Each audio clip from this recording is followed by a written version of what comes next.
小心。咁你其實睇翻嗰張紙擺翻 appropriate 嘅地方，擺一邊，擺一邊，擺。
香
Changshan government officers were targeted in their damage. Glass panels at the entrance of chain restaurants were broken. Black-clad people have their face covered. They fired firecrackers.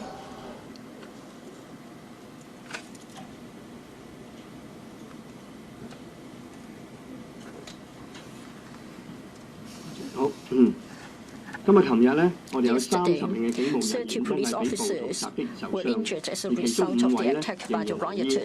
喺屯門，被暴徒咧係用硬物鎖掟同埋咧係被腐蝕性液體咧係所掟嘅。大家留意下電視，聽我哋同事受傷嘅情況。我其中一個同事咧，佢背部同埋手臂咧都嚴重受傷，亦即係第3級嘅灼傷。而家咧係留醫，正在等候一項化學嘅清創嘅手術。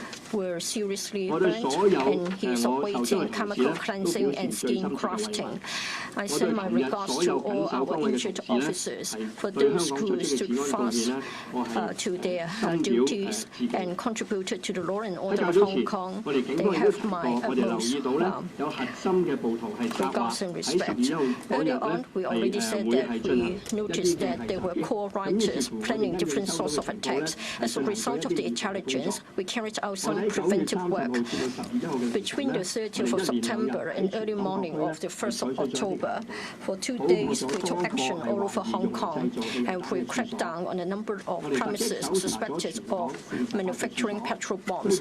We raided 48 premises, 44 males, 7 females, aged between 15 and 44 were arrested for offences like possession of offensive weapons, unlawful assembly, possession of dangerous goods, and also possession of equipment for unlawful purposes. In our operation, we seized certain materials used for manufacturing petrol bombs, like naphtha, thinners, a large number of glass bottles, as well as magnesium sulfate, as well as sulfur that would make the fire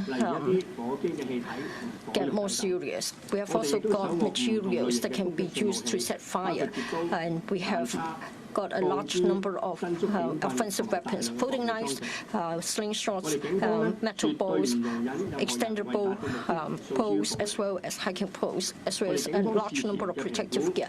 There's zero tolerance for violence, and we had already said that we believe that things would go to the extreme. Unfortunately, it did happen.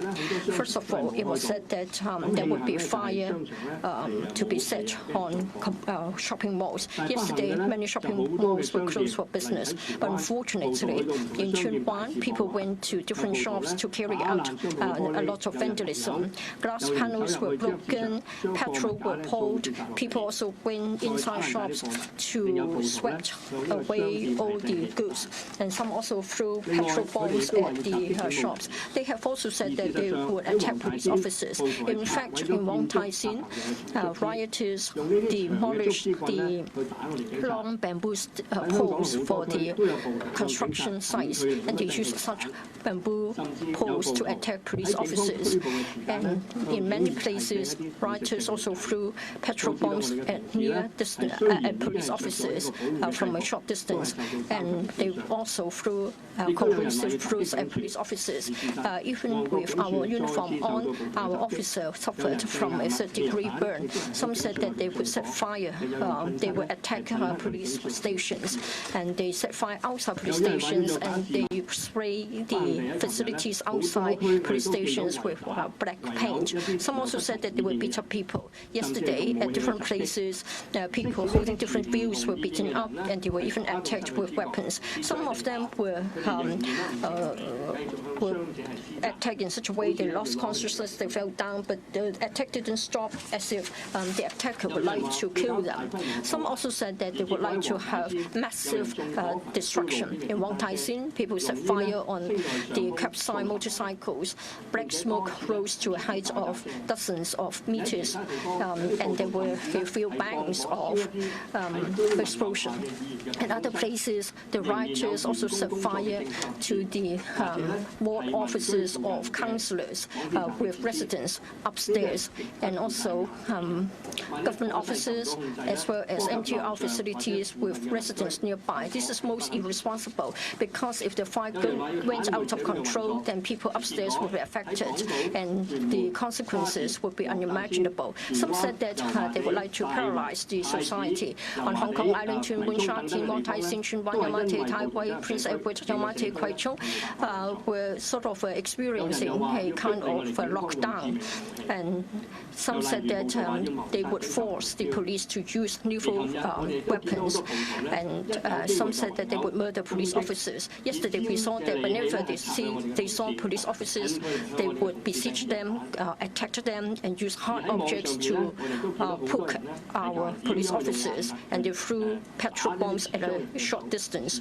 And online there were tips as to how they could use hard objects to hit the hands of police officers holding a gun. Yesterday, there was a case of attacking a police officer at Tai Ho Road in Tsuen Wan, and fire was opened, and it has caused a lot of concern. And I'm going to give the floor to my colleague. But first of all, let me talk about some points just to clarify the fallacies. First of all, I believe that this officer, he was faced with a risk, and his life was threatened. The life of his colleague was also threatened, so he had to open fire to hit the attacker. The use of such force was lawful and reasonable. There was a fallacy saying that the police took the initiative to charge at the rioter, and so it resulted in the opening of fire. I have to emphasize that this is wrong to say this. At that time, our colleagues were being chased and attacked by a large number of rioters. We were retreating, and one of them was pushed to the ground, and over a dozen of rioters were attacking him with weapons, and some were using sharpened objects to poke at the police officer. The officer who opened fire was someone else. He saw that his colleague was attacked. He had entered a nearby building. He came out. He saw that at this moment, the life of his colleague was seriously threatened. He had to hold his gun. At that time, one of the rioters was attacking our colleague. He saw that our colleague was holding a gun in his hand. He didn't retreat. In fact, he went even closer to our colleague and used a hard object to hit our officer. At that time, if he was hit and the firearm is fired, then the consequences would be dire. And our colleague felt that his life was threatened. Therefore, he felt that his life was threatened, and he had to open fire to subdue this rioter. I have to emphasize that if we did not open fire to stop this rioter, he would be posing a very serious threat to the life of our police officers. And then I would like to clarify another point. Some queried as to why we didn't aim at the limbs of the rioter. When we had to shoot to stop so as to stop the imminent threat to our life, we have to aim at the center mass, and this is the same as other guidelines elsewhere. That is, we should aim at the biggest visible bodily mass. That is the center mass. The purpose of hitting this target is that it's easy, and we can immediately stop the danger so as to remove the threat to our lives. There was also another fallacy. Some queried as to why our colleague did not step up the use of force gradually, that is, resorting to other force first before using the gun.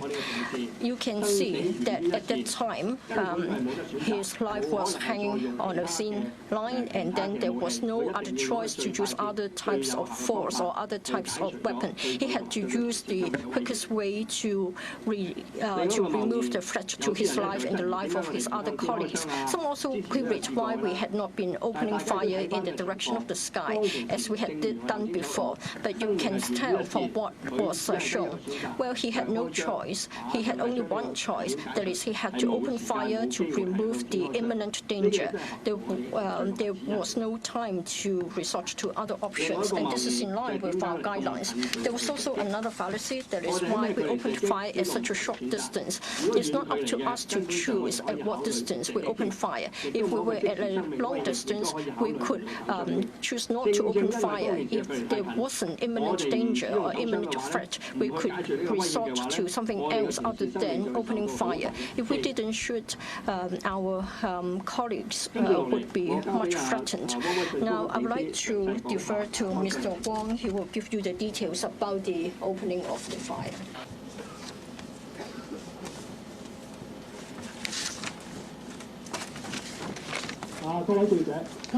Dear members of the press, today I will explain on the use of force guide principles, and I will use some clippings to illustrate what happened at Tai Hall Road in Tsuen Wan yesterday. First, I had to make it clear that to anyone any injured in violence events, the police were all saddened.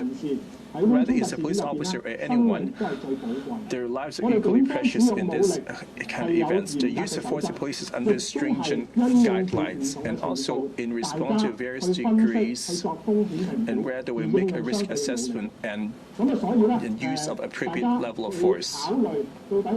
Before you decide whether excessive force to use, you should first understand the cause and the backdrop of the incident before coming to your own judgment. Before we watch the clip, let me just talk briefly what the clip is about.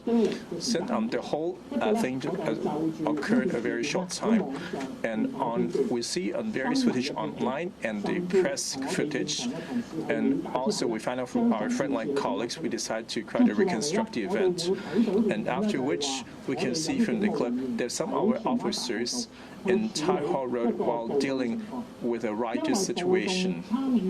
Since the rioters were numerous, our colleagues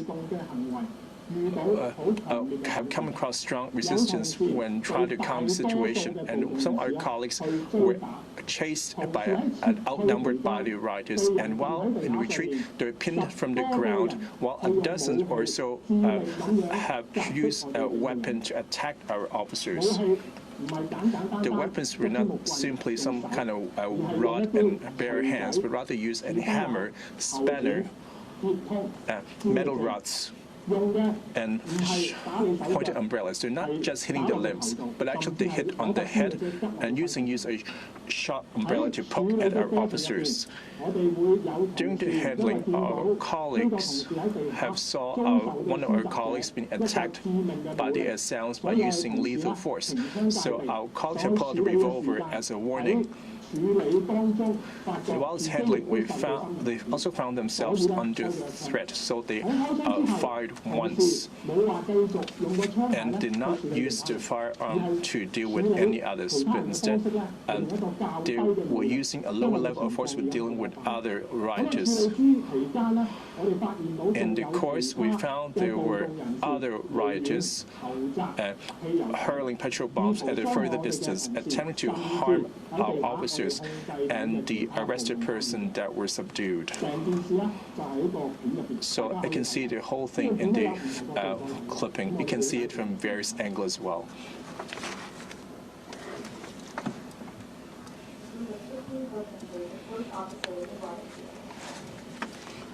Attacking one of the officers with umbrellas and what appear to be metal rods. The officer falls to the ground, and protesters continue to beat him. We see one man swinging a hammer, and another person is holding a wrench. Police deploy tear gas.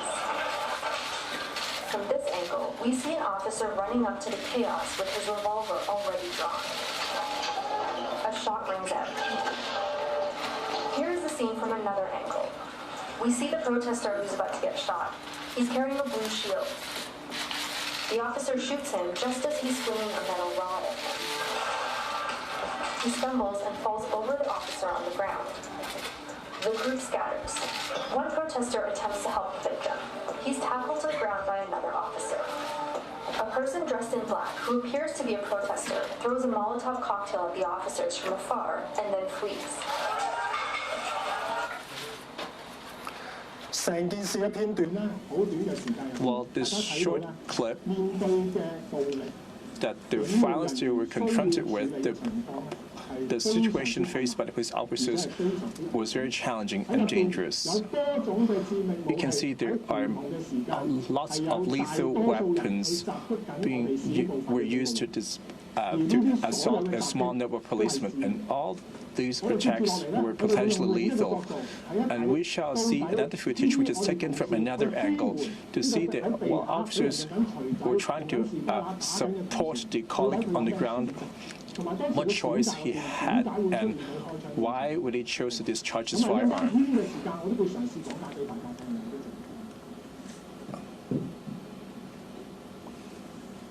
大家喺圖入邊咧會見到我哋嘅同事 You can see our colleague who dropped to the ground, 唔同嘅着黑衫嘅 and 人士 a lot of black-clad rioters have been continue to assault the policemen on the ground in a lethal fashion. At this time, you can see our colleague being attacked by hammers and other weapons. Without any choices, their life were under threat. Our colleagues pulled out the revolver and approached them. They didn't fire right away.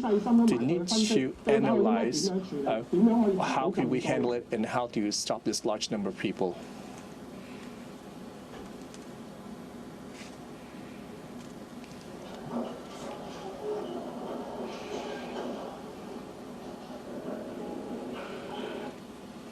就喺呢個時間咧，我哋同事埋到去拯救其他 while our colleague attempted to rescue the colleague, and while his own life was under danger as he was also attacked, we were being outnumbered by a dozen or so rioters. Their time, where our choice is limited in terms of their kind of lethal weapon we dealt with.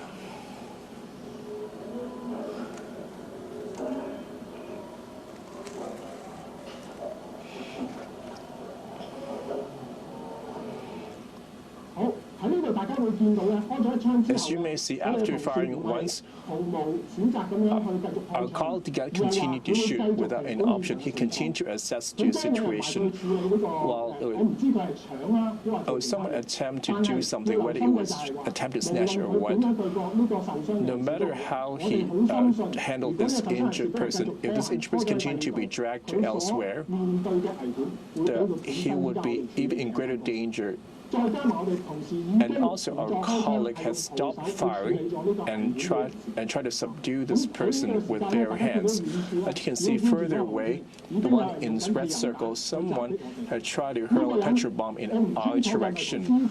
I'm not sure if this person was the same gang with the group of rioters earlier. It's so clear that he would attempt to hurl a petrol bomb in that direction, trying to injure the officers.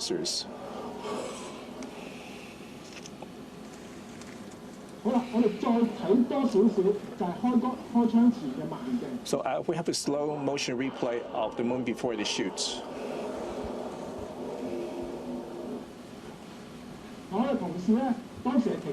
Our colleague had pulled out the revolver, and we saw there was someone attempting to wield a metal rod attempting to injure him. Like Mr. Tang said, on one hand we have to save our colleague, or someone may also attempt to push away my gun, and also we're all outnumbered by rioters. You might understand that the threat faced by the policeman was extremely high.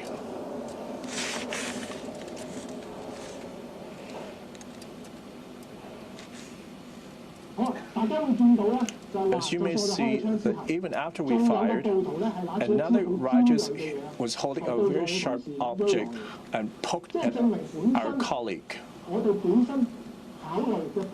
So our judgment that the rioters would injure our colleague on the ground was proven to be correct, because our colleague on the ground on that split second, if we didn't save him, or if we further delay or resort to other less lethal option, that his life would be in grave danger or even died.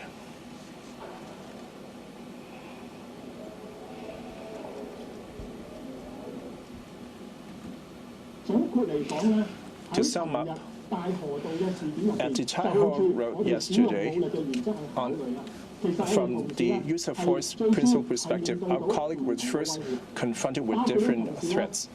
For example, they were outnumbered by a large number of rioters, being hurled of bricks and chased with different kinds of lethal weapons. And while retreating, our colleague fell to the ground and was pinned to the ground by rioters and assaulted. Our colleague attempted to rescue this colleague, and they were also violently assaulted.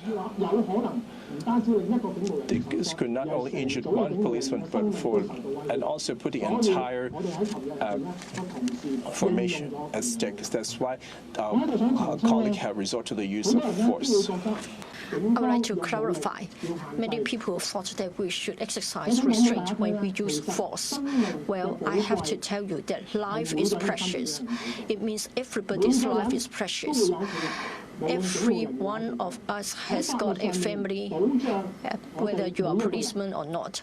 Well, at law, we have to protect everybody.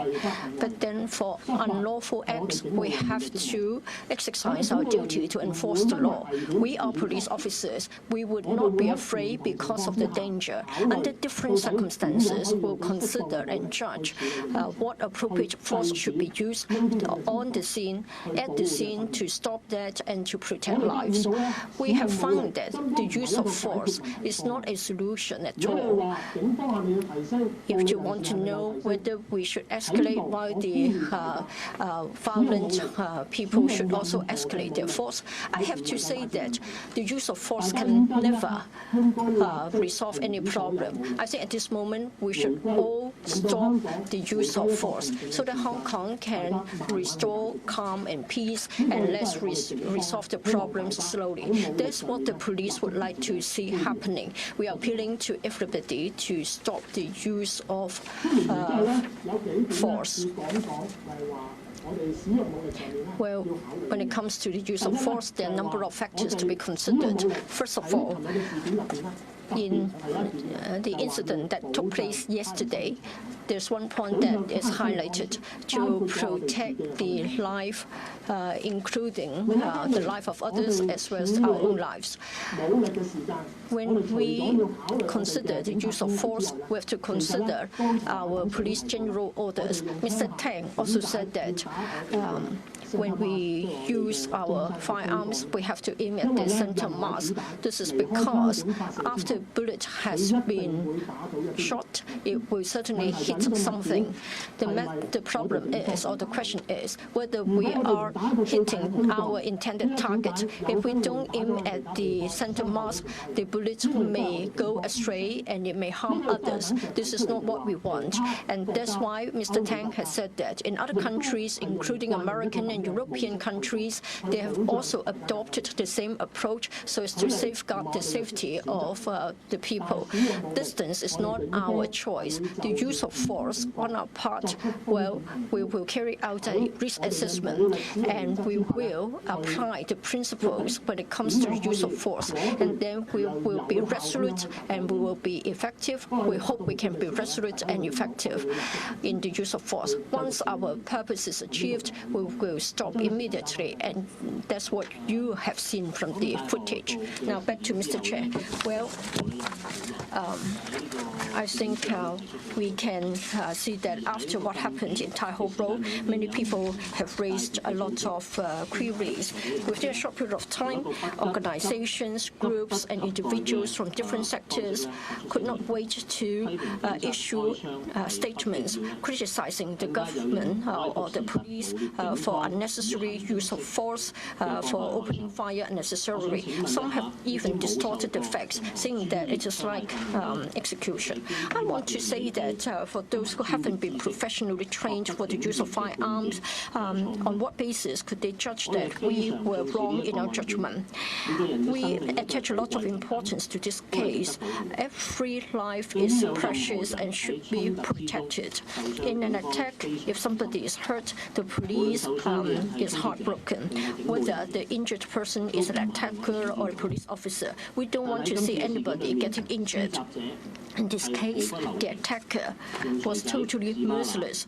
They used hammers, spanners, iron poles to hit the police officer who had fallen onto the ground. They even used the sharpened hiking poles to poke at our colleagues. When they decided to use a hiking pole to strike our police officers, did they ever consider the lives of our police officers? For those who criticize the police officer for opening fire, did they treat the lives of the attackers as well as the police officers equally?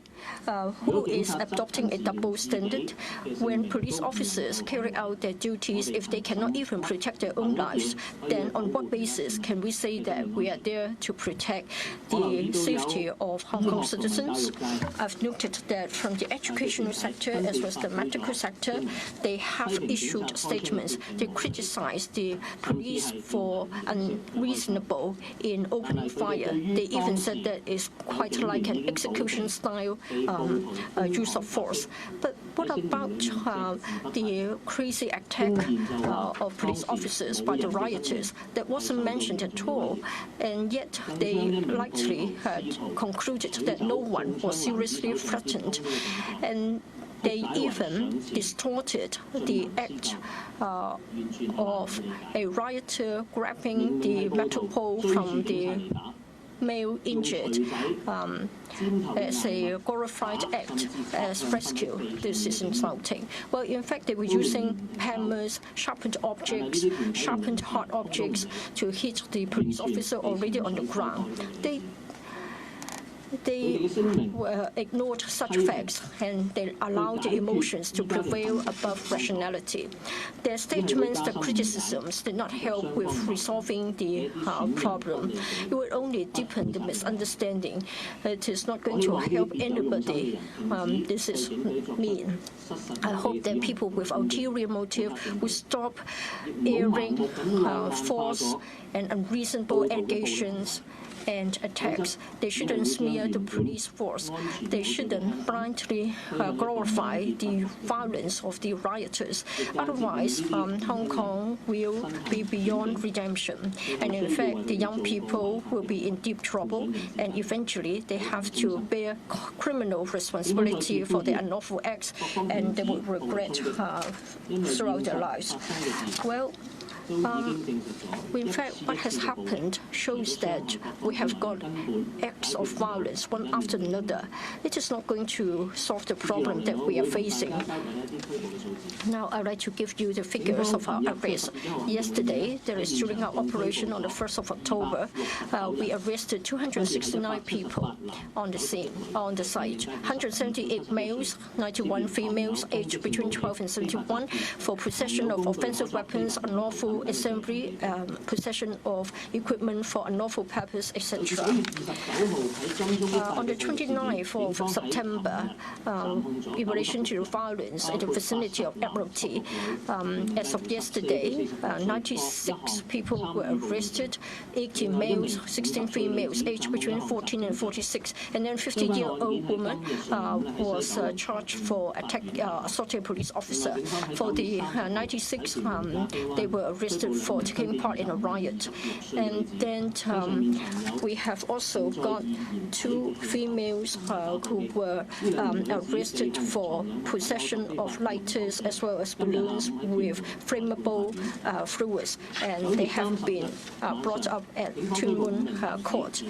And then we have also arrested 17 to 31 years old males, and this afternoon they appear in the Eastern Magistracy. Yesterday we arrested a 32-year-old male, and on the 25th of September he attacked a off-duty police officer in Tuen Mun, and he appeared in Tuen Mun Law Court this afternoon. Yesterday, 30 police officers were injured as a result of our operation in different districts. 5 of them are still hospitalized, including 2 police officers who had been thrown corrosive fluids in Tuen Mun. 1 police officer was injured by the main gate at the West Kowloon quarters. 1 police officer was attacked in Tuen Mun by the protesters, and then 1 police officer had his hand injured in Sha Tin. Well, for the ammunition used on the 30th of September, we didn't use any ammunition.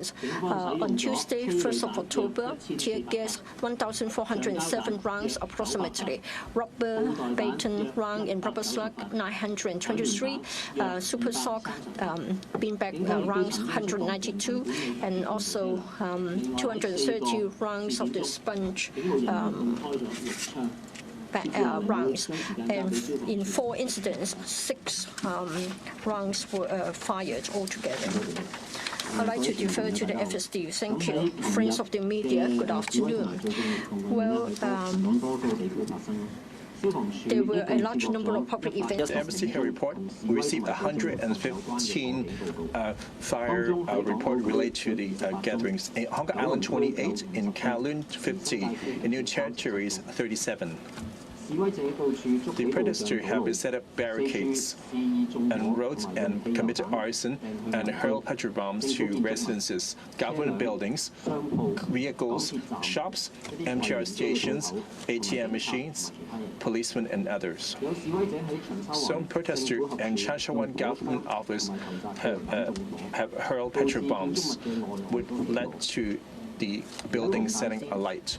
In Wong Tai Sin, protesters have hurled petrol bombs, which led to a line of motorcycles ablaze. In Shek Mei Estate and Wang Chum Estate, some of the ward offices were arsoned, where the smoke went up to the residents upstairs. In Causeway Bay, the rioters have poured liquid at the shop fronts and hurled petrol bombs. And protesters in Sam Shui Po MTR exits will also set alight, and some also burned the canopy of the shop nearby. Even though some MTR station had been closed, and yet there were still MTR staff inside the station. By blocking these exits and setting fire, they will endanger their lives gravely. FSD reiterated that all kinds of arson, for example, using hurling petrol bombs and setting objects alight, was dangerous. The flame and the smoke will spread quickly and would not be controlled. They all start with a small fire, let alone these arson acts. Some fire, as I mentioned, happened in areas in urban areas, which was quite worrying. If the residences caught on fire, they would lead to casualties and fatalities. That was not something we want to see. And yesterday there were road blockage and also obstructing the vehicles from attending to emergency calls. The FSD would need every second it takes to on their mission. Any delay will cause the fire to deteriorate or posing grave threat to them. FC appeal to protesters must stop all these aforementioned acts. In Tuen Mun, some protesters have thrown corrosive liquid towards policemen and the press. If anyone were burned by this corrosive liquid, they will need to try to remove the clothing. They will also need to wash down with large amount of water to reduce the injury and to seek medical attention ASAP. And yesterday there was a rumor that the policeman had went up to an ambulance and to bring the casualty to the police vehicle. And at 7:08 p.m., an ambulance A328 was passing Lei Chen Road near Wang Lai Chung Road, and this ambulance have completed its duty. There were no injured at the ambulance, and next to it there was a policeman feeling sick. That's why they approached our ambulance and want our paramedics to attend to him. And then our paramedics and the policeman have transferred the policeman on a stretcher to this ambulance, and we transported him to the Queen Mary Hospital for treatment. So, contrary to what was said online, that was a policeman taking the injured away to police station. There were clear clip online to vindicate what I said. That's all from me. Allow me to sum up. You might ask whether the police is capable of restoring social order. On every operation, every circumstances, and every righteous act to restore the social order, the police department is well prepared, confident, and capable of achieving so. However, to truly return a society onto the right track, just the police itself are not able to depend them. We require everyone to play their part. First, as Hong Kong citizens, please don't break the law. Second, we notice any law-breaking acts, please don't indulge, glorify, or encourage them. For any illegal acts, we have to strongly condemn them. 4 months ago, ferry jumping MTR station was almost unheard of. For the rare coincidence to our brave citizens as to intercept these ferry jumpers and hand them over to MTR staff. But nowadays, ferry jumping MTR have become a regular phenomenon. Those brave citizens, while trying to intercept them, were instead they were encircled or assaulted. Well, so that they wouldn't dare to speak up.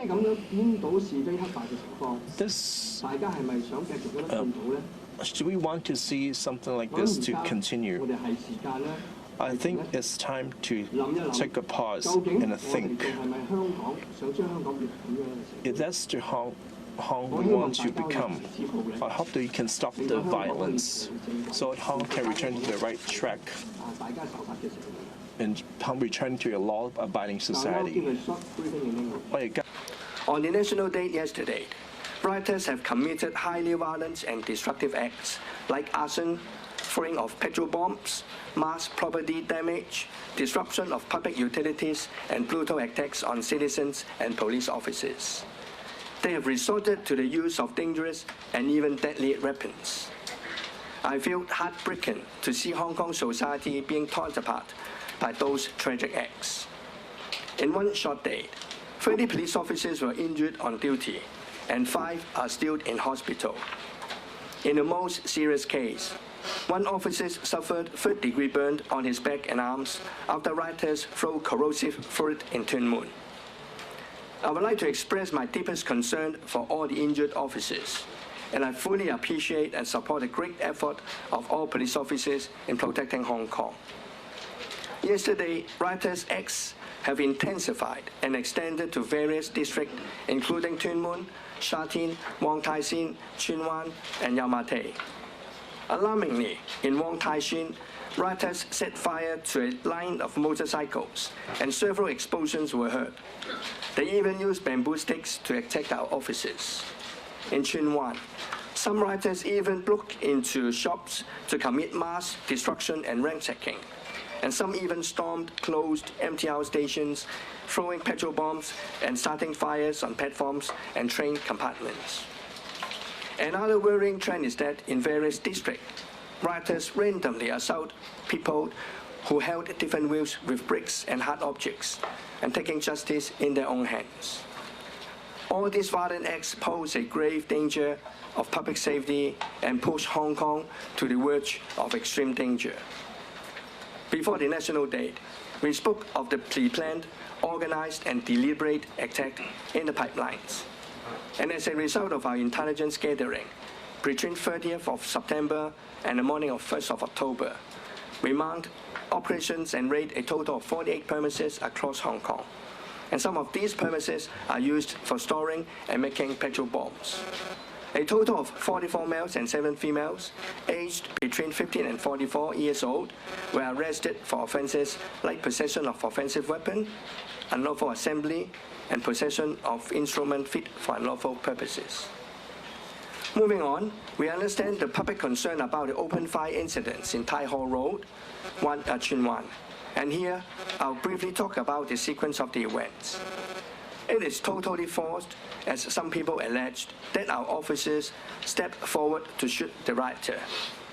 In fact, at that time, our police officers were attacked by a group of rioters on Tai Ho Road, and our officers were outnumbered. And in one hit moment, one officer was pushed on the ground and surrounded and attacked by over 10 rioters with offensive weapons like spanner, hammer, and iron bars. Some even used sharpened poles to poke him. Around that time, several other police officers were also attacked by rioters in all directions, and some rioters charged forward and threw bricks and rocks. Our officers' lives were under great threat, and so they pulled out their service revolver as precautionary measures and as warning. And despite the warning, one assailant still continued his attack and charged at the officer who held up his revolver. At that juncture, in order to protect his own life and his colleague's life, the officer fired a shot at the assailant and subdued him. The only objective is to shoot to stop the life threats, and it is in line with our guideline and international standards, and that the officers shoot at center mass. The distance between our officers and assailant is never a concern. It's exactly because the assailant was so close to our officer that the life threat is really imminent. The use of force is undoubtedly lawful and reasonable. Now I move on and give you a brief update on the arrest figure. During the whole operation yesterday, we arrested 269 people, consisting of 178 males and 91 females, aged between 12 and 71 years old.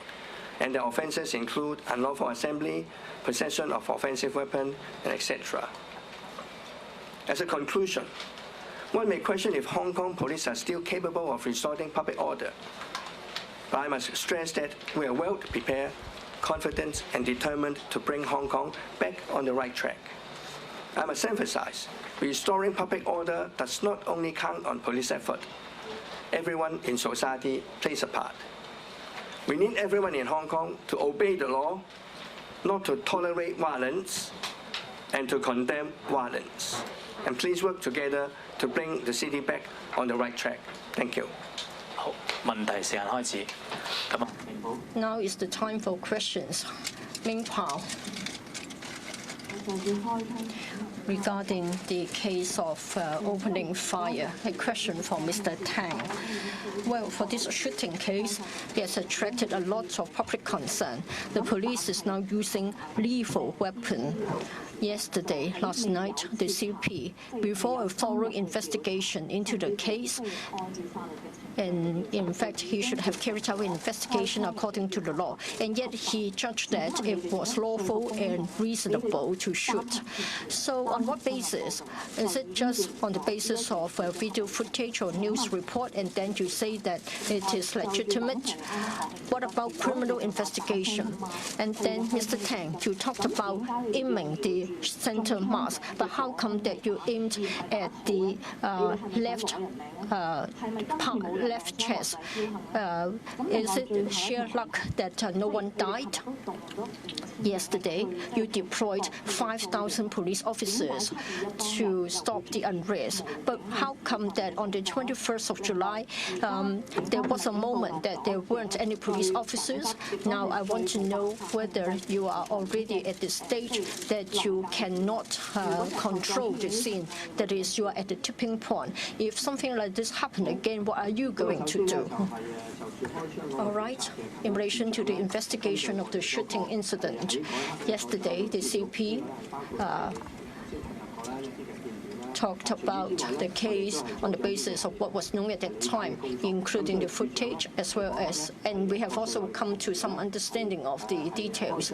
Yesterday, the CP was firmly of the opinion that the shooting was lawful and reasonable, and the commander of that officer, in accordance with the guidelines, immediately carried out an investigation, and the findings were the same as what the CP had said, that is in line with the law, in line with the guidelines. Of course, in line with the guidelines, we need a more thorough investigation in relation to the shooting incident. So there will be a final investigation report. Regarding this case, the person was arrested for assaulting police and for unlawful assembly. In the criminal investigation, we are going to reconstruct the entire incident. Should there be further arrests, such details will be known.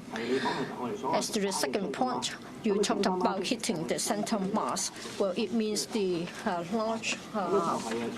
largest part, the biggest part of the body. So this is the center mass. So we would like to hit immediately so as to stop the ability to have further attacks. This is in line with our guidelines. You also talked about our manpower. Of course, we have deployed our police officers. Yes, just now I said that we are confident, we are determined, and we are prepared to cope with what is happening. Just now you referred to July 21st. I thought you were referring to the Yunnan case. We did make the relevant deployment to deal with it. Sorry, speaker was off mic. Well, if someone gets injured, whether we are talking about citizen, a rioter, or police officer, that's not what we want to see. But when the life of our colleague is under threat, we will use the necessary and lawful approach to protect our lives. On this occasion, the rioter, his life is not threatened. And of course, we don't want anybody to die. TVB. Yesterday, you arrested over 200 people. Does it mean that the violence has escalated once again? In future, what are you going to do? The use of live ammunition, is that your answer? And then Mr. Lam Chiu Wai from JPOA, he said that the police force was alone because the government had never made any announcements about any measures. Would the management agree with him? And then for the shooting in Tai Ho Road, it seems that you would just count on the footage you have received, and from some initial understanding, now you concluded that it was right. Would it be arbitrary? How come that you are so confident that it is reasonable? 6 rounds were fired. Does it indicate that it is a change, that is, you start to allow live ammunition to be used? You talked about the arrest of over 200 people yesterday. Well, it depends on what happened in relation to the number of arrestees. When someone breaks the law, we need to carry out our action. You asked whether it shows an escalation of violence on the part of rioters. Of course it is. For the past 4 months, in the beginning, the rioters were merely throwing bricks or they dismantled the iron railings. Now, they are using petrol bombs. Yesterday, over 100 were thrown. In the past, they just threw the petrol bombs on the ground. Now they are aiming at police officers. Yesterday, you could see that the use of force was such that it appeared that they were trying to kill the police officers or to harm the police.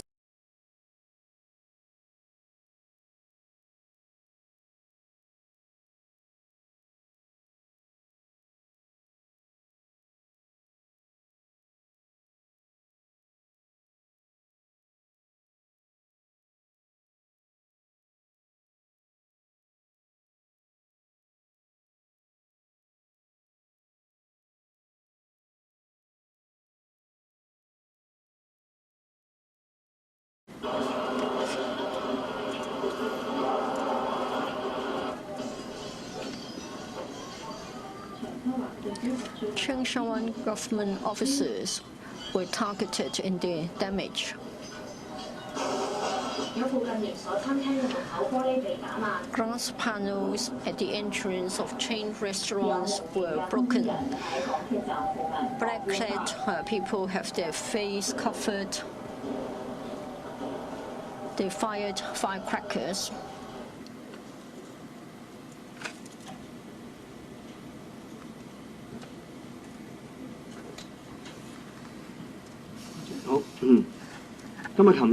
Yesterday, 30 police officers were injured as a result of the attack by the rioters. 5 are still at hospital. In Tuen, the rioters threw hard objects as well as corrosive fluids at them. Please watch the video clippage and see how our officers have been injured. One of them had a third-degree burn injury. His back and his arm were seriously burnt, and he is awaiting chemical cleansing and skin grafting. I send my regards to all our injured officers. For those who stood fast to their duties and contributed to the law and order of Hong Kong, they have my utmost regards and respect. Earlier on, we already said that we noticed that there were core rioters planning different sorts of attacks. As a result of the intelligence, we carried out some preventive work. Between the 30th of September and early morning of the 1st of October, for 2 days we took action all over Hong Kong, and we cracked down on a number of premises suspected of manufacturing petrol bombs. We raided 48 premises. 44 males, 7 females, aged between 15 and 44 were arrested for offences like possession of offensive weapons, unlawful assembly, possession of dangerous goods, and also possession of equipment for unlawful purposes. In our operation, we seized certain materials used for manufacturing petrol bombs, like naphtha, thinners, a large number of glass bottles, as well as magnesium sulfate, as well as sulfur that would make the fire get more serious. We green light that? Definitely not. Our policy and our manual have always said that when our colleagues' life is in danger, we can use the appropriate level of force. This has been there all along. In the past, when confronted with this threat, these opportunities were rare. Well, in last year, there were a few cases in which a female police officer in Sam Tsui Po MTR station and they were being assaulted by a box cutter. So that was nothing new, and our policy will not change. What has changed is that the violence of the riot is now aimed at policemen, which was quite alarming. I hope that we shouldn't do that, so not to put the policemen in danger, also put yourselves in danger. Well, some kind of murderous action not be committed. On your first question, that our colleague have our helmet and the bulletproof vest, and also any protective gear. So what you mean by that? And the public should be allowed, should be assault us with sharp knives or what?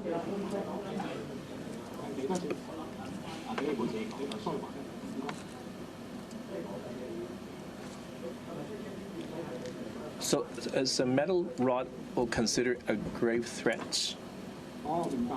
I got your question. The situation went like this. at the scene, when our policemen will deal with an outnumbered crowd, our colleagues will still have to be confident and determined and safely discharge their duty. I believe that the front line will be equipped with protective gear. Well, I can tell you that was not a bulletproof vest. That was a vest where we put our equipment. Well, it's bulletproof doesn't mean that it can protect them from sharp knives. Well, when your life's under threat, does that mean you have to be in mortal danger? While a colleague is on duty, the law has given us the right. Does that mean that we're not giving any protection while on duty? Well, was that an excuse that justify to treat our officers like that? In a risk assessment, should we be aiming for the center mass or the body? I had explained earlier that for every shot they fired, the law enforcement officer had to be accountable. They did not fire a large number of shots arbitrarily. They consider how do we stop the movement of the assailant. To stop the attack may also be effective and achieve its aim. That means it have to be hit accurately. We not only have to stop that assailant, also prevent the bullet from hitting the innocent citizens. When confronted with this challenge, without any option, we need to subdue this person. That we have to shoot at the center mass. Whether it's shooting the abdomen or the center mass. The center mass is an international standing practice. As for whether the countries insist on hitting the abdomen and so forth, I have not seen any examples of these. In police training, the philosophy is not to aim for the heart and kill the person. We have to hit the torso to stop this person, to stop the act of committing further danger and to injuring others.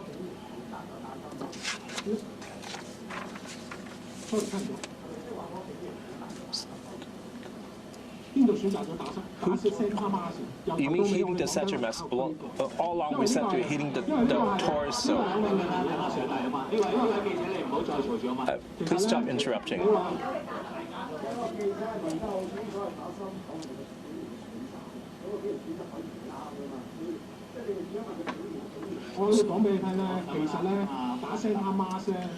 But hitting at the center mass, you already covered the entire torso. Of course, the torso will cover the chest and the abdomen.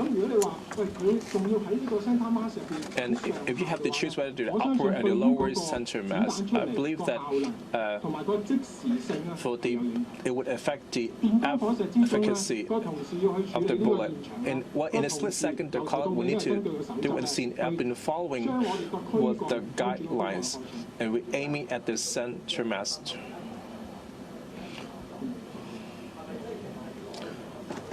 Why you choose to shoot at the left instead of the right? We're not aiming to take out lives.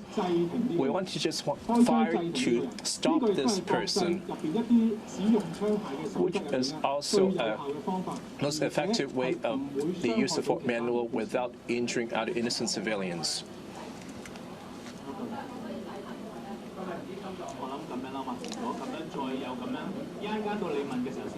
Can you please wait for your turn? Can you let Mr. Tang finish the question? Why not aim for the limbs? If I aim for the limbs, I might have injured others, like I said many times. The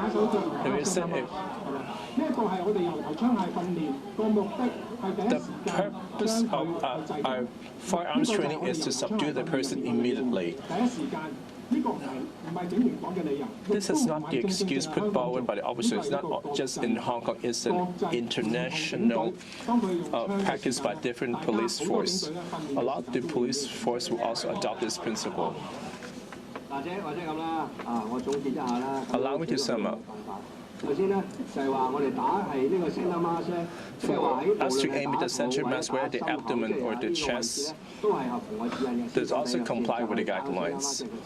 So this under our guidelines for that moment. Why do we aim for that location? The 3 cm for the heart instead of any other locations?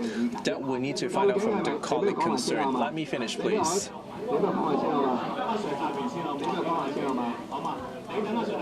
Could you please let Mr. Tang finish?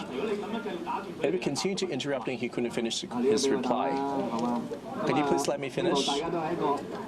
I hope we can communicate in a civilized manner.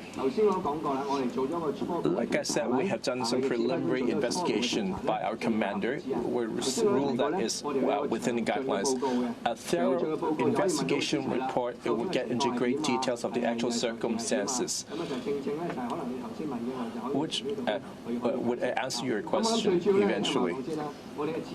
Most importantly, in our guidelines, we would not ask our colleague to shoot to kill. Our guidelines stipulate that you have to stop the threat posed to you. Does that mean that we can't kill the assailant? We can't say that we can't rule that out. It's just have to use the most effective way to remove the mortal threat. We try not to see any deaths. However, for the safety of our colleague and the others, without any choice, we have to resort to any means. Have your question on tear gas? As what you said, that setting fire in residential area is irresponsible, and yet you have been releasing tear gas in residential neighborhood. Some of them would expire, which may release cyanide. A lot of the old people and the children have inhaled this tear gas. And how do you assess the decision on the ground? And would you consider a review and whether see any room for improvement on the use of tear gas? Before Mr. Kong getting into that, Mr. Wang take the technical, and as we mentioned in the past, the committing violence at a different neighborhood is not the police choice. It's the choice by the rioters. They chose to commit unrest in residential neighborhood. It was their choice. They choose to set fire in dense residential neighborhood to road blockade and vandalizing property. It was their choice. We arrived there to respond to the rioted violence and using appropriate level of force, including the use of tear gas. So it's not we that choose to use tear gas.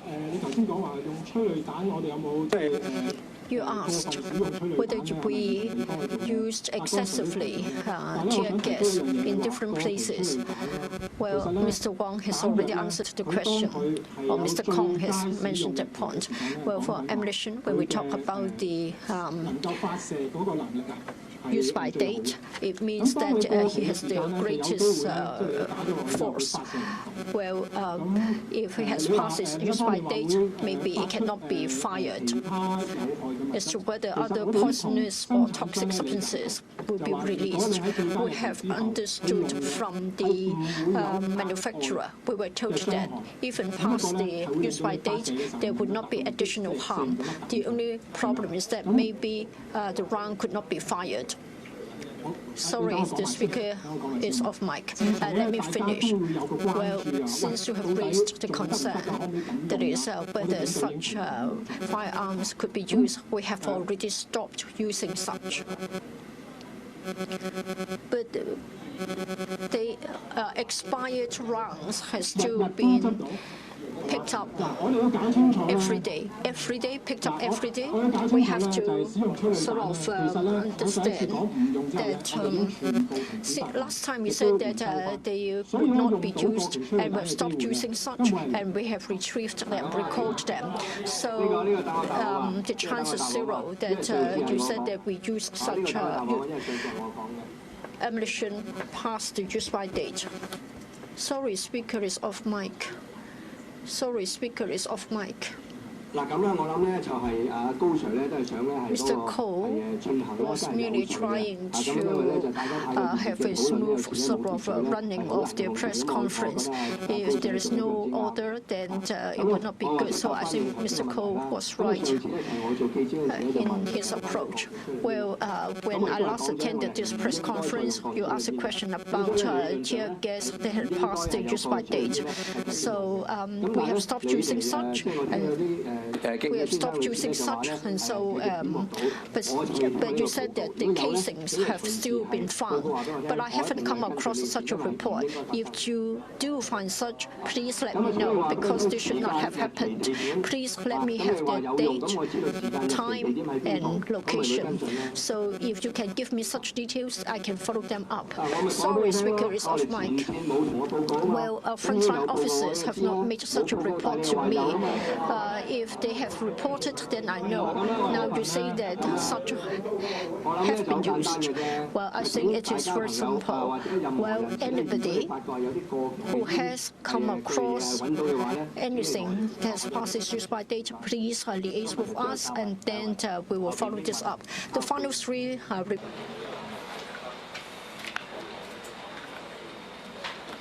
Hi, on the shooting of live ammunition, first of all, the officer was seen holding a non-lethal gun as well, and no warning was heard. It was also flagged.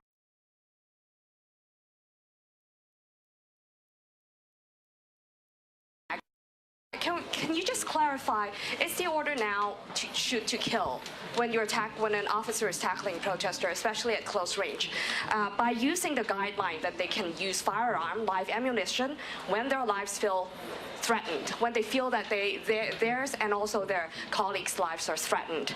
And why wasn't pepper spray used? Many would think that pepper spray may have the same effect at close range as well. It will cause immense pain to the person who received the pepper spray. And you also spoke about the protester who was shot was actually using a club, trying to hit the officer. And many of the attacks that the officer was facing were actually to the head. They were trying to take the officer's life and threatening his and his colleagues' lives. But we've seen a lot of the times on the front line, protesters were also clubbed by officers using batons, targeting their heads. So were officers trying to kill those protesters as well while they're in the front line? My second question is with regards to the handling of media while on the front line. We're seeing a worsening of situation. Reporters being targeted, being scolded at by officers. An RTHK video operator, camera operator, was actually shot by a rubber bullet. And we're also seeing reports of an Apple Daily reporter being fired with pepper rounds, being yelled at, being pointed at gunpoint. So do all officers, frontline officers, understand the importance of the Fourth Estate in Hong Kong, and that journalists are not their enemies, and that they need to assist us in covering the protests? And my third question would be, I think you earlier also spoke about it, but yesterday proved that the police had the ability to handle a lot of difficult situations, protests in all different districts at the same time. So what happened on July the 21st in Yuen Long when police? How did you let it happen? Who caused what went wrong on July the 21st that caused the police failure to protect innocent civilians in Yuen Long? And will there be anyone held accountable for the failure? Who was responsible for the deployment on that day? And is that person still working? Will he or she face disciplinary action? Thank you. Okay, so for the first question on use of force, I will later hand it to Mr. Wong. And then for the second questions on the public relations, I will hand it to Mr. Chair. And for the third questions regarding the what happened on the 21st of July, in fact, we have received several complaints against our actions regarding what happened on that day. So we will handle it. We will fully investigate it, I'm sure, after the investigation, and there will be some outcome. All right, so I will hand the first question to Mr. Wong. Okay. Regarding to your first questions, if protesters don't use violence, we don't use force. That's the main concern. You talk about why we don't use the less lethal, for example, the beanbag, and pepper spray, but shoot. Yes, actually, I experienced during the video time, is talk about whether the measure can effectively to stop the lethal act. A group of people attacking a police officers with the weapon, with hammer, not talk about others, with hammer, attacking him. If don't stop them immediately, how we can protect the life? You talk about the pepper spray, you talk about the beanbag. If we use the beanbag, it's target specific, one guy. It's talk about a group of people. You talk about pepper spray. We use the CS whole day. They with mask, with respirator. Do you think it is effective? All of these elements are come across the mind of our officers when they have to make a professional judgment to use their firearm. You mentioned about the police use the baton to hit the others. I have experienced these similar questions in the last press conference. It's talk about our objective, what we are aiming to.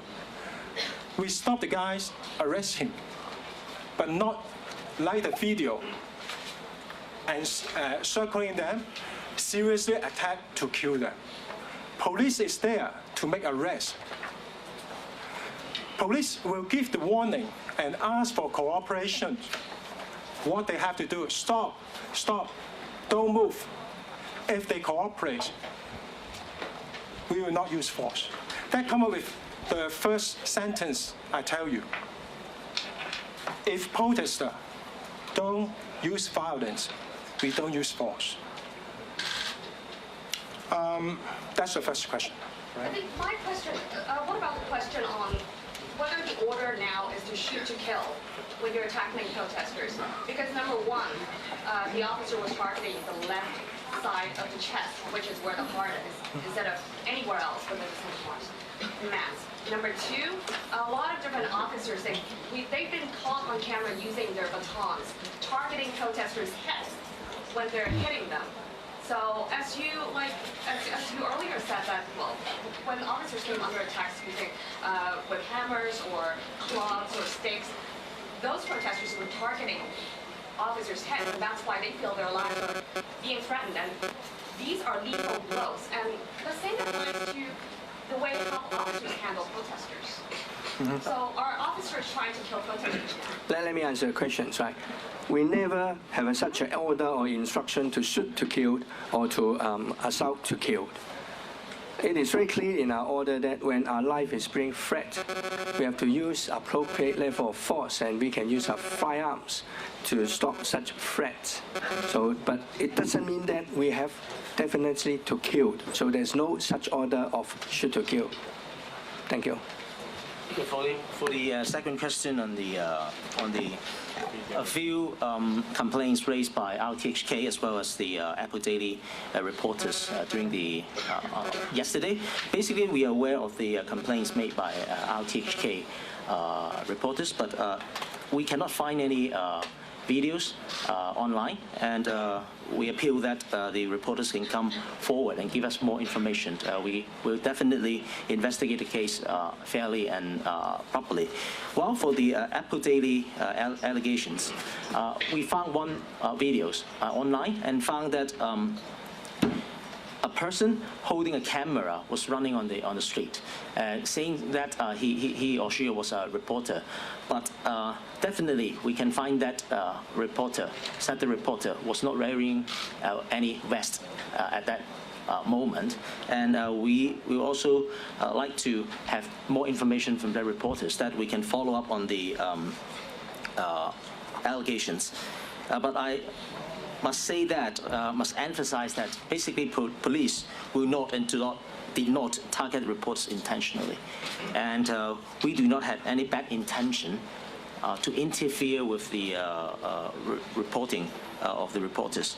But I must say that in the previous few months, you can see that a lot of violent incidents happened where radical protesters attack our police officers with very dangerous and sometimes deadly weapons. And we use force may accidentally affect the reporters. We did that in the past. And we can also see that some reporters get injury by the violence used by the protesters, just like what we can see in the last 2 days. Some reporters were injured by the collusive liquid in Tuen Mun, as well as reporters was attacked by a petrol bomb. And that's why I always remind reporters to make sure that they keep a safe distance from the police as well as from the violent protester. Sometimes when we use certain our way to deal with the violence used by the reporters, it is not easy for police to take care of the safety of the reporters. What about insults at reporters? Those are targeted at the reporters. Does frontline officers, all of them understand the importance of an independent court system?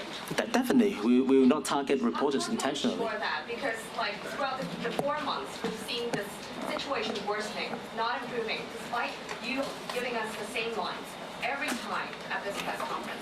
It's a different story when we're out on the front line. How do you ensure that we can do our job properly?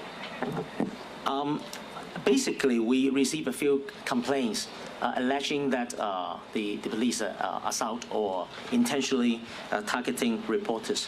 We receive like 30-some complaints from JA as well as reporters, but so far we only can get reach to less than 3 reporters to get the information. I'll definitely appeal all the reporters, if you encounter any such situation at the front line, please come forward to give us the details, and then we can follow up on the complaint.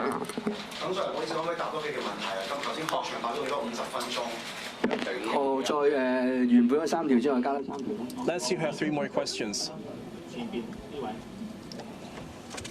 The person in the front row.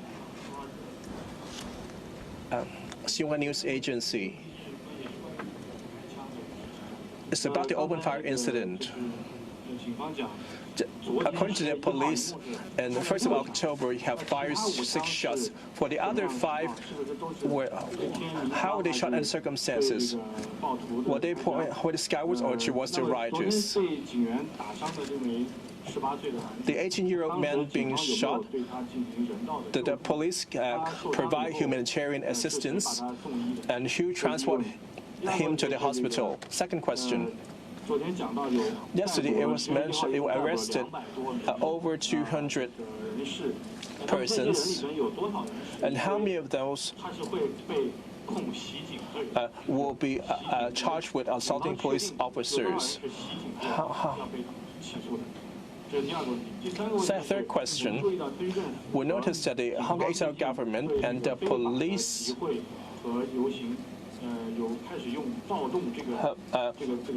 have categorized rights of unlawful assembly and procession meetings.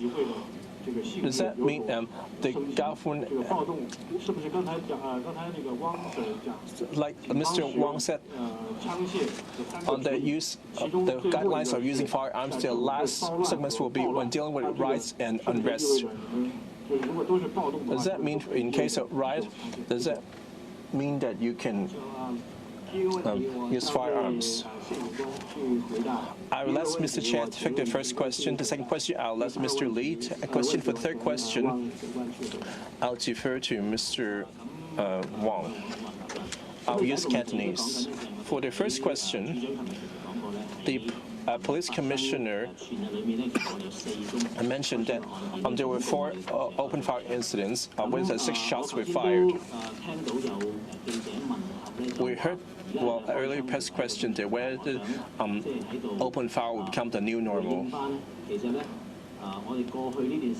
For the past periods, we noticed that the violent protesters or the rioters, they've been resorting to very violent means to attack the citizens and police officers, and want to attempt to kill police officers. That seems to be the new normal. And yesterday, in 4 different locations, some incident in which the police officers were assaulted, including at Yau Ma Tei. There was a police vehicles were making a U-turn. A police officer disembarked the car while directing traffic, and he was attacked by over 100 persons. And while the other his colleagues attempted to rescue, they were severely assaulted. So some colleagues have fired a warning shot, and then which the rioters dispersed. And on the Tai Ho Road open fire incident, you can see clearly that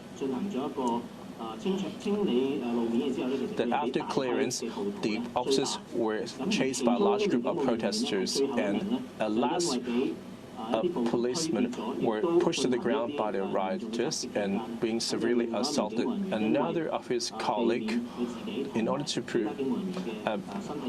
prevent a severe injury to himself and his colleague, have fired once to the assailant, and the assailant was sent to the hospital for treatment. The other 2 incidents happened in Sa Choi Road in Tsuen Wan. Our tactical unit were in the clearance operations, and some rioters were hurling petrol bombs at them, and they have fired 1 rubber round to the rioters, which hit the rioters, and he continued to charge forward. And within 15 meters distance, he aimed again at the rioters, but did not hit. And rioters were also thrown at Trump in that direction, but didn't hit the assailant. And no one was injured in that incident. And after these 2 shots, all the assailants have left the scene. And last incident happened at 4:30 at Long Cheong Road and Sha Tin Pass Road.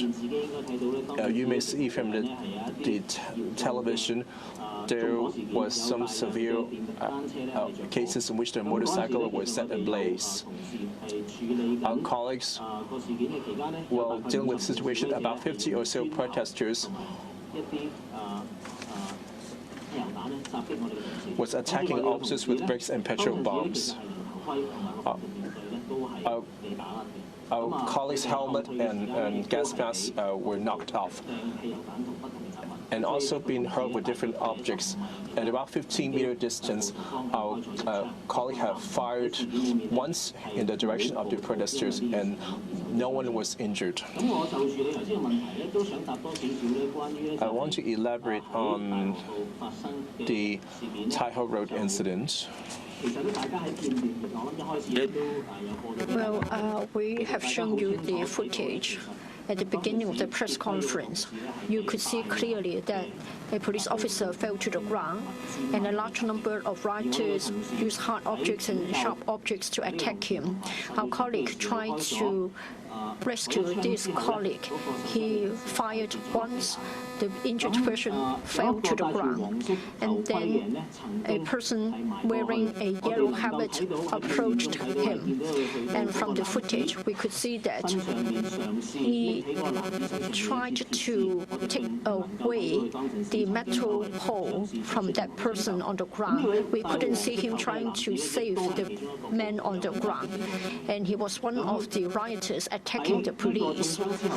After the person had been shot, and from different footages, you could see clearly that there was a petrol bomb thrown by a rioter at our colleagues, as well as near the person injured and on the ground.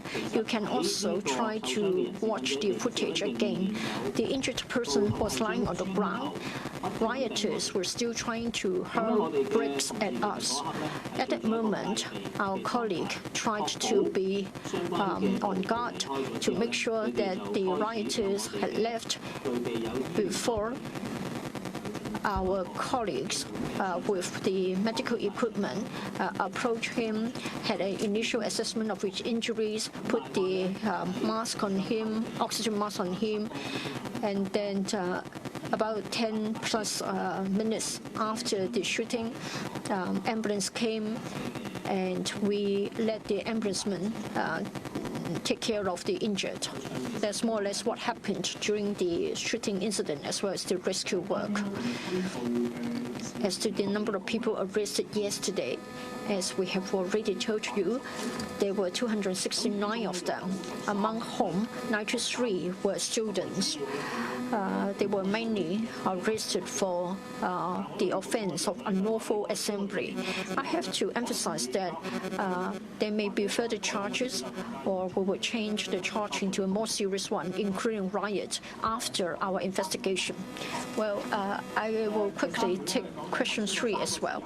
You talked about the 3 principles. I don't want to repeat the details. First, to protect lives, including his own life. Second, to arrest a person who has committed a serious and violent crime. And third is to quell a riot. So they are the guidelines for shooting. As to the ammunitions chosen, well, we have a guideline for the use of force. As you have already said, we could use tear gas, beanbag rounds, etc. We have such guidelines, and then, according to the circumstances on the scene, we'll use the minimum force. It doesn't mean that whenever there's a riot, we will open fire. We can use other types of ammunition to deal with it. So there is a hierarchy or different levels of force. We can escalate, we can de-escalate. We use appropriate force to deal with what is happening, so as to protect ourselves and to protect the citizens. RTHK.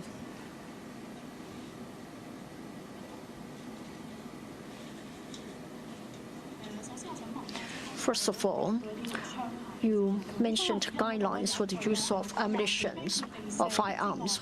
I think it says that you have to place your finger outside the trigger. Well, I think it hasn't been followed and has caused outcry in the international community. Well, yesterday, including the police officer who harmed a person, there were also at least 2 other police officers who had already got the finger around the trigger well before opening fire. I think in the past there were also queries as to whether there were premature shooting. So is it because they lacked the training, they couldn't deal with it calmly, or did they try to shoot whenever they hold their gun? And then the center body mask. I don't know why you're still emphasizing this point in recent months. In the past, there were police statements and there were previous court evidence saying that if you couldn't choose, but you couldn't choose other options and had to shoot, then you had to aim at the limbs. How come that is different? And then for the police officer involved in this case, has he been suspended from his duties? And then there were recordings that had been leaked. It was said that the eyewitnesses had been taken away so as to prevent people from knowing the details. How come that there is such a sort of story? It was said that you dealt with the injured person immediately, but then you said that the person involved would like to take away the injured. But In fact, he tried to shout loudly. I think had not been for his loud shout, no one would be approaching him for 3 minutes. It was said that he even tried to cover his mouth. Please explain why this happened. I'll take the second question, and as to the body part that we should aim at, I would defer to Mr. Wong. As to the details of the shooting, I would defer to Mr. Chen.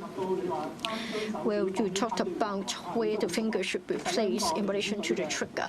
It seems that you are very familiar with the details. It is about safety. This is to make sure that it is safer when we use firearms. This is to prevent shooting when we don't intend to shoot.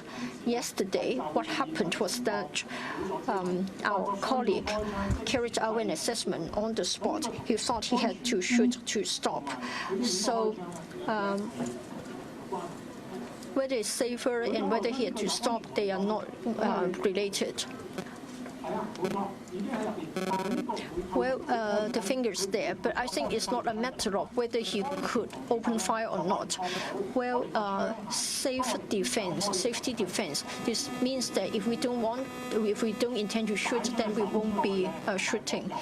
Placing the finger there and whether there has been a warning in advance are two different things.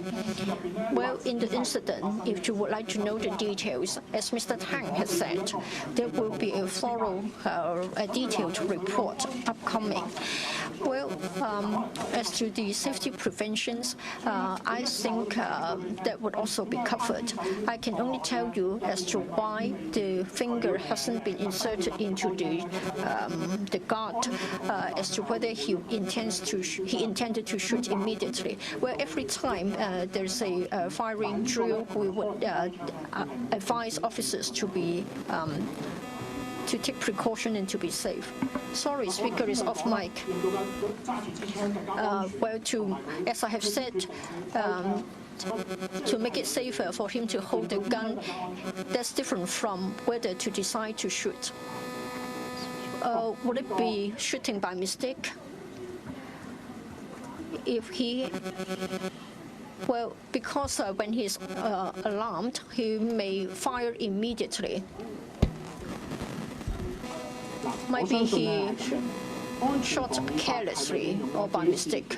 Well, as to the safety precaution, it depends on whether the colleague decided to do so. He was using the firearm. There are 6 points we have to follow. There are 6 points to make sure that we can handle the firearm more safely, and that's different from his decision to open fire. Well, let's go back to the question of Mr. Lau, the sergeant. He was holding a shotgun, a rifle. Whether the finger was inserted into the guard, well, it depends on whether there is a safety device. I don't think it is right to be arbitrary and jump to the conclusion whether he acted correctly or not. If the safety device is on, then you know that you could not shoot. Sorry, speaker is off mic. Well, you let me explain. I try to explain the use of firearms. As to whether there has been international misunderstanding, it's not up to me to decide on that. Well, you also referred to whether we should aim at the limbs, and you referred to a court case. Well, I don't have the information with me. There is which court ruling mentioned that there should be the guideline that we aim at the limbs. I have to emphasize that we should to stop. If the mic is right in front of me, and there's the largest center body mass, then that's the place. I think we are talking about the center body mass that is visible to us. I think it's an intuitive choice to shoot to stop. We want to shoot to stop the target, so we have to hit the target before we can achieve the purpose. If we open fire and if we can't hit the target while hitting others, then we may harm the innocent. There were two other sergeants.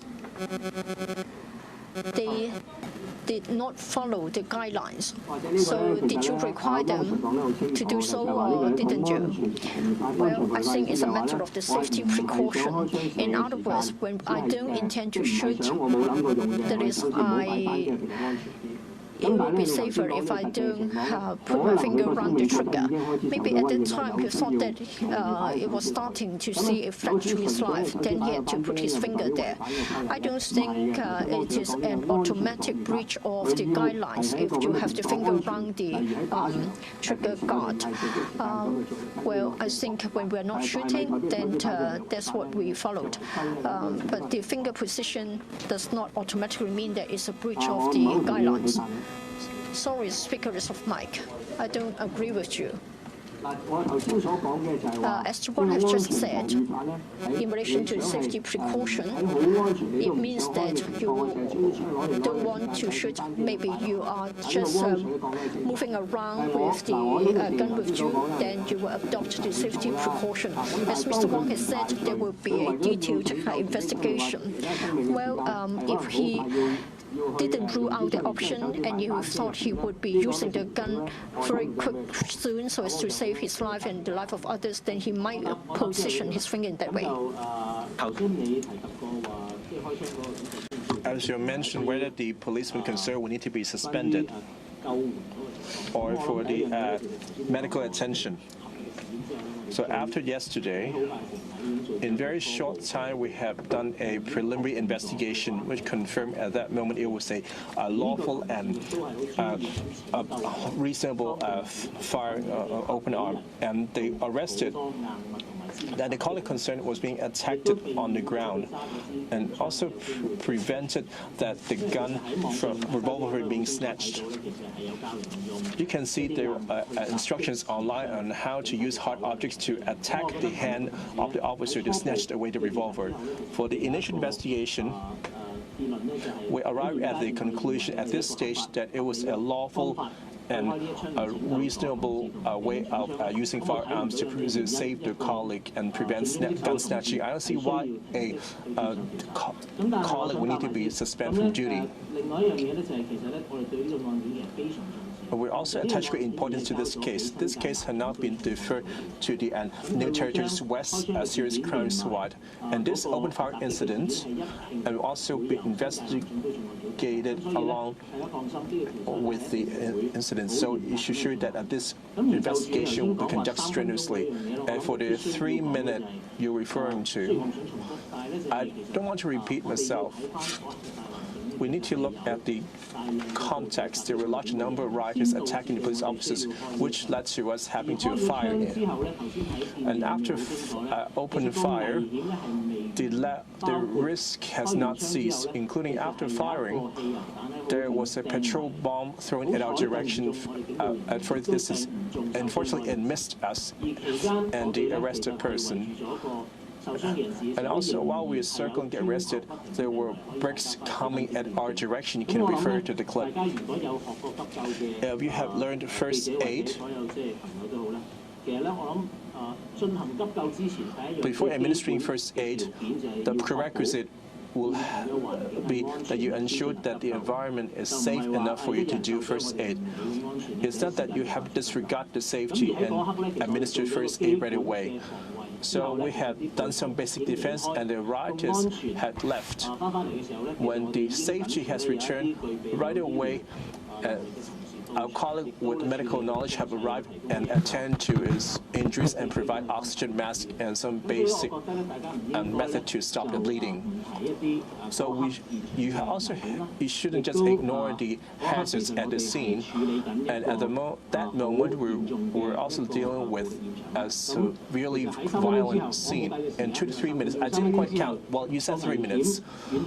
After the ranger has subsided, we immediately provide the injured some basic first aid. Therefore, I didn't see any delay in administering medical attention. CNN.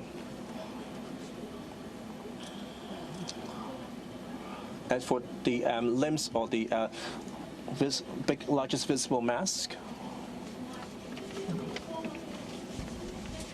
in the past, you would suspend the officer from duty before deciding whether the officer was in the wrong. But why decided that overnight, in just a few hours' time, you ruled that this open fire is lawful?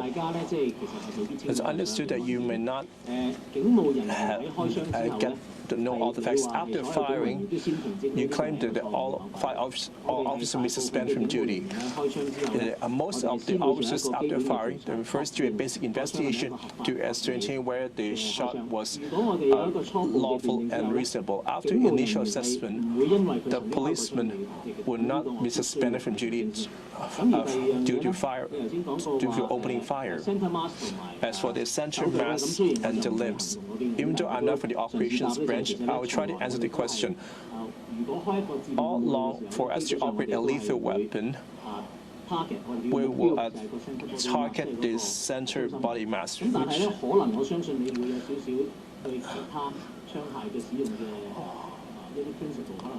we're probably not familiar with the principle of using other weapons. For the non-lethal weapons, before opening fire, we will aim at the major muscle group. For example, in the past, let's say the rubber rounds, we'll aim for the major muscle group, which included the limbs. We probably not have sufficient knowledge of other non-lethal weapon usage guidelines. For different type of weapons, the guidelines are different. Therefore, we can't adopt one guidelines to apply them to all kinds of weapons. Thank you. Last 3 questions, CNN. Hello. It's Sandy from CNN. So yesterday, what we witnessed, it was very, very intense. There was a huge amount of arrests compared to the other days, and over 100 people in hospital. And the amount of arrests seemed to have happened in quite a short space of time compared to the other days. There was a long, peaceful protest for most of the day. My question to you is, do you feel that in any way was due to the fact that it was China's National Day? Was there any pressure to quell these protests as quick as possible when they change? So is the intensification coming from the protest movement, or was the police under pressure to try and clear the streets and stop people? My other question is about you were talking about the training and the guidelines, and I understand that. Do you 100% stand by the actions of that officer and the officers around them? And even after the investigation last night and the investigation that you may do you think there'll be any change in guidelines or training? Because at the end of the day, a Hong Kong citizen was shot yesterday in the midst of a protest, and basically I just wanted to know, will anything change as a result of that? And then how do you also feel about the courts as well? The courts seem to be bailing people who've been charged for rioting as well. So do you have any comments on that at all? Okay, thank you. First of all, how number of persons being arrested is not dictated just by us. First of all, it depends on the circumstances. How many people are violating the law? As long as someone is violating the law and the circumstances allow, and then we make arrests. So this is my answer to question 1. I think it's because yesterday, as you can see, there's a lot more people using violence. There's a lot more people targeting police officers, use deadly forces like petrol bombs, And so that's the reason why if there are a lot more people contravening the law and circumstances allow, so we'll make arrests. A lot more people arrested ahead of that day as well. As I said in, probably it's in Cantonese, not in English. The point is because we have intelligence saying that some people are making petrol bombs, and they're intended to use those yesterday in order to prevent, the use of petrol bomb against whoever, be it police officer or civilian. We have a duty to interdict all those plots. So that's the reason why we have planned the operation to interdict those deadly weapons. And then regarding your second questions, as I said, we have an initial investigation completed. Initial investigation completed by the commanding officers of the officers that fired shots. And the initial finding is that the use of force is in accordance with law and accordance with police procedures. As I said, there will be a follow-up investigation in addition to the initial investigation. Of course, if during the course of that follow-up investigation, we find that any area that we can further improve, for sure we'll do so. And then, say again? During the investigation, will this officer come back to duty? Yes, actually, because our initial investigation confirms that the officers is using the weapon in accordance with law and in accordance with our procedures. So there's no reason why we prevent him from working on duty. So of course he's still on duty. With training, do you think it's right that these officers were outnumbered in this way? Because I just find it quite incredible that there is such a small... As I said, we will constantly reviewing our strategies, tactics, and all other issues regarding operations. This is an ongoing process. And the last question is regarding courts, and I'm not in a position to comment about the court's decision. Thank you. The police feeling the pressure, you've got people being charged for rioting and then being bailed and then let out. As I said, we are not in a position to comment on the courts. I appreciate that. Thank you. 好，前邊呢位女記者。The reporter in the front. Hi, this is Tiffany May from the New York Times. So my first question is, in the past few months, we've seen the police go from basically almost never using tear gas, water cannons, live rounds in mass protests to suddenly using them in great frequency and regularity.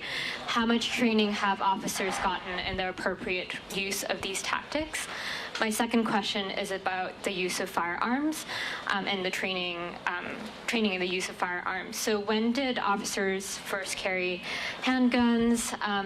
Have handguns been used by police officers in mass protests before? And how often have live rounds been used as warning shots before this movement?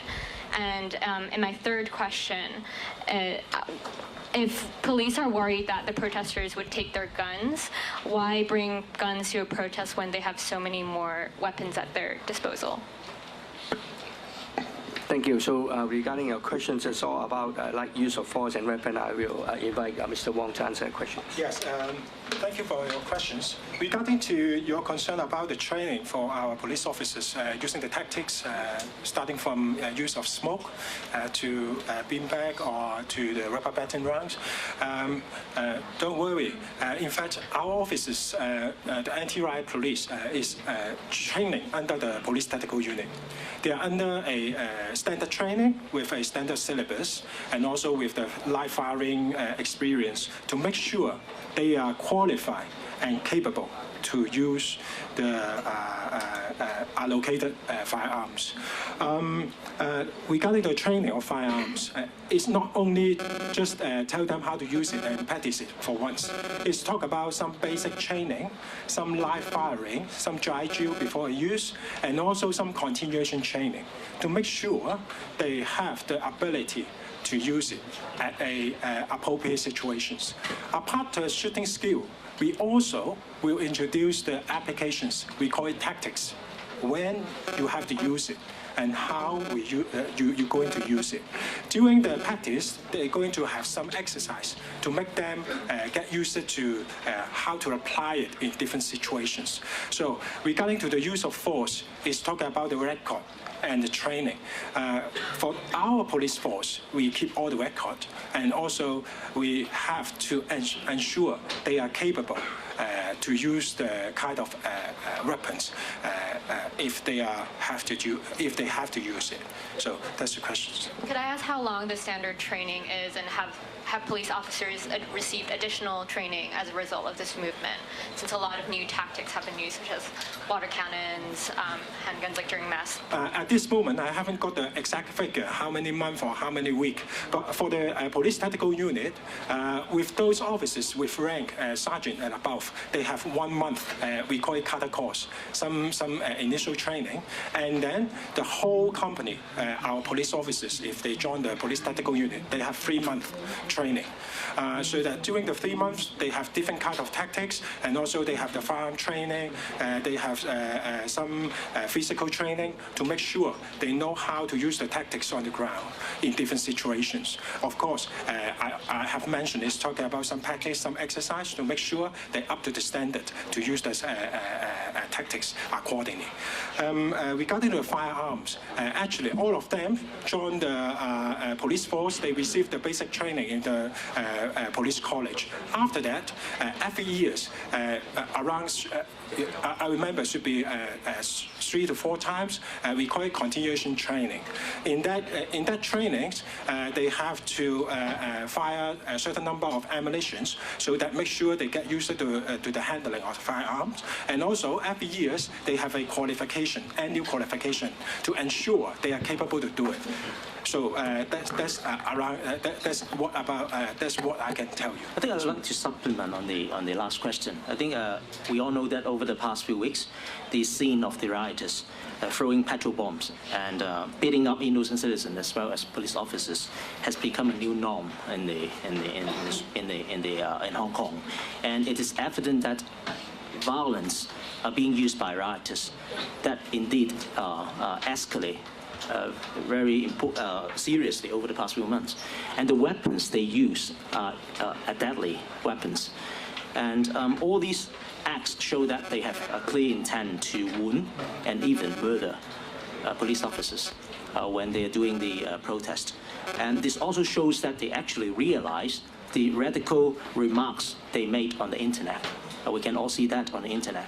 And yesterday we can see some rioters threw petrol bombs at police officers at a very close distance. Basically, it is very dangerous and can kill them easily. And I think our use of force principle have always been the same. And our use of force is very responsive to this kind of threat faced by our officers on the street. So do you think it's fair to say that there have been a lot of first times, like first water cannon, first time where live rounds are used as warning shots, handguns used in mass protests? You think it's fair to say that? And because they are facing this kind of threat in the recent few months, I think it is very important for the management to ensure that they carry appropriate weapons, including their guns, on duty.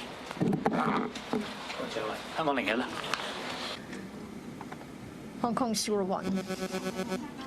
Good afternoon. I'm from Hong Kong 01. I have 3 questions here. First of all, for the Form 5 student shot and injured in Tai Ho Road.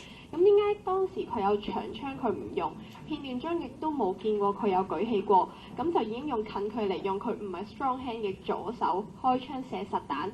咁想問翻，其實開槍警員嘅警齡其實係點樣？有冇執行職務？使用訓練嘅情況其實係點樣？呢啲係咪就係警方所講嘅最低武力？認為實彈比佢隔離用嘅長槍更加低呢？咁另外咧都想追問翻咧，頭先汪 Sir 佢都講過話，警員喺開槍或者係擎槍嘅時候咧，之後嘅決定。咁想追問翻，其實嗰6點係啲乜嘢？當時嘅警員有冇做到呢？最後咧就想問翻啦，其實根據國際慣例咧，人群管理嘅時候其實唔會用配槍。咁其實喺明知有搶槍嘅風險情況底下，點解仲要用配槍呢？唔該。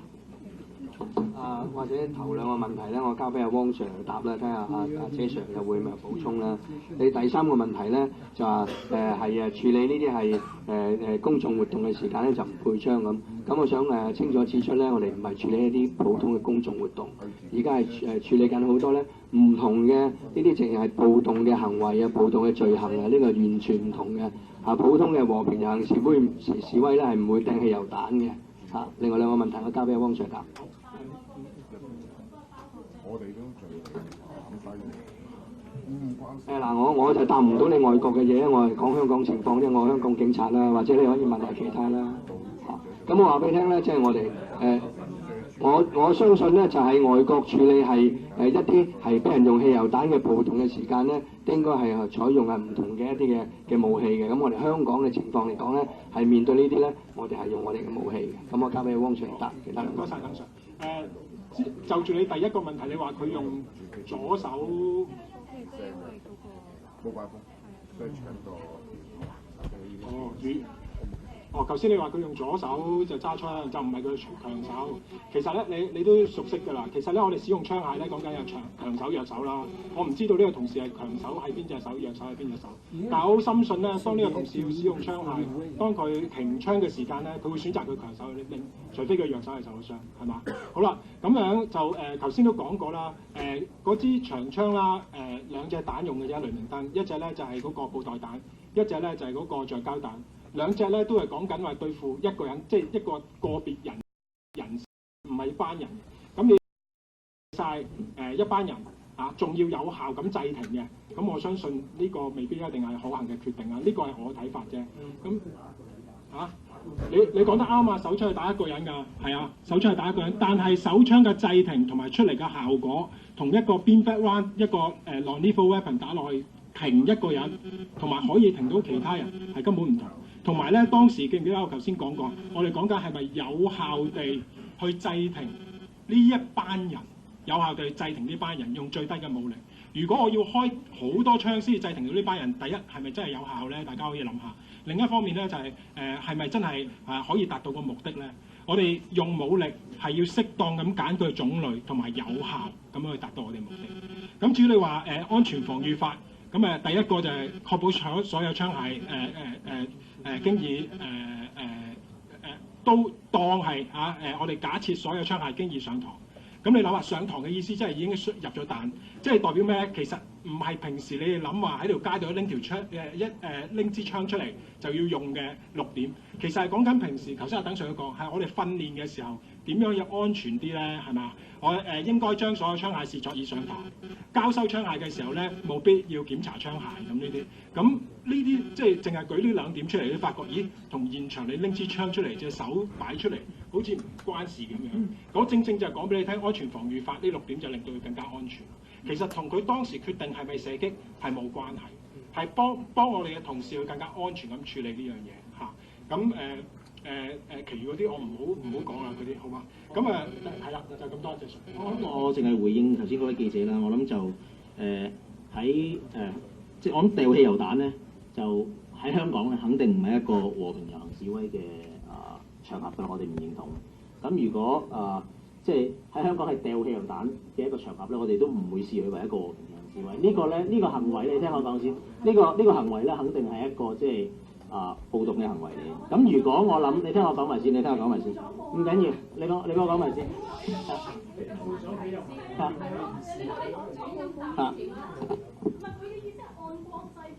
係。群眾集會咧係唔會持槍，而國際慣例之下嘅群眾集會其實包含晒你講嗰啲暴動形式嘅集會，你應該好清楚外國嘅群眾集會嘅 definition 係咩啊嘛？所以咁嘅情況之下，你冇可能話因為咁嘅情況之下，所以就要持槍㗎，講唔通，所以先問清楚你哋啫。唔係，我淨係可以講，如果外國嘅部門咧如果係一啲掟汽油彈嘅活動或者呢啲非法違法嘅活動裏面咧，係唔容許佢個警務人員係帶一啲保護到自己嘅裝備咧，我認為呢一個外國部門咧係唔負責任嘅。咁我可以話俾你聽，就係香港，如果係一個掟汽油彈嘅地方，一個場面，我哋警方咧係有責任要保護我哋同事嘅人身安全。咁所以咧，我哋認為咧，俾佢哋攜帶一啲裝備同埋一啲槍械咧，去保護佢哋人身安全咧，同埋市民嘅人身安全咧係合理嘅。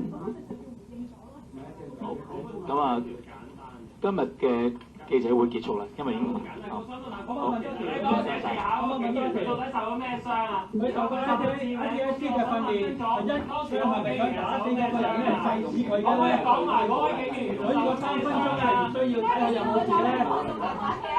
佢係咪諗住一槍咧打到身上？